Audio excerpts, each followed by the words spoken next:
કેમ છો મિત્રો, આકારમાં આપનું સ્વાગત છે। તો ગયા વિડીયોમાં આપણે જોયું કે આપણે કઈ રીતે નોલેજ અને ઇન્ફોર્મેશનને છૂટી પાડી।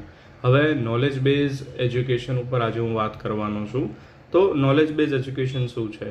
તો કે આપણે જે એક ગરેડમાં ગણિત અને વિજ્ઞાન ભણાવ્યા છે કે ભાઈ ગણિત તો એક સેટ ઓફ ઇક્વેશન છે, એના પ્રોસેસ છે, તમે પ્રોસેસ ફોલો કરો કોઈ બી દાખલાનો જવાબ આવી જશે।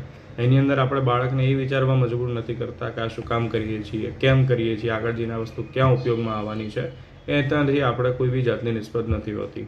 કેમ કે આપણી જે પરીક્ષાલક્ષી સિસ્ટમ છે હાલના તબક્કે એ કેવું છે કે ભાઈ આપણો માસ જોતા, પોપ્યુલેશન જોતા બરાબર છે, પણ એની અંદરથી આપણે સરખું મૂલ્યાંકન નથી કરી શકતા। એક 3 કલાકની પરીક્ષાની અંદર આપણે ફક્ત બાળકની જે યાદશક્તિ અથવા તો ગ્રહણ શક્તિ છે એ જ માપી શકીએ છીએ, એથી વિશેષ કશું નહીં। તો હવે આ પ્રોબ્લેમનું સોલ્યુશન શું છે? તો આ પ્રોબ્લેમનું સોલ્યુશન છે નોલેજ બેઝડ એજ્યુકેશન, જેની વાત આપણે આગળના વિડીયોમાં કરીશું। Thank you.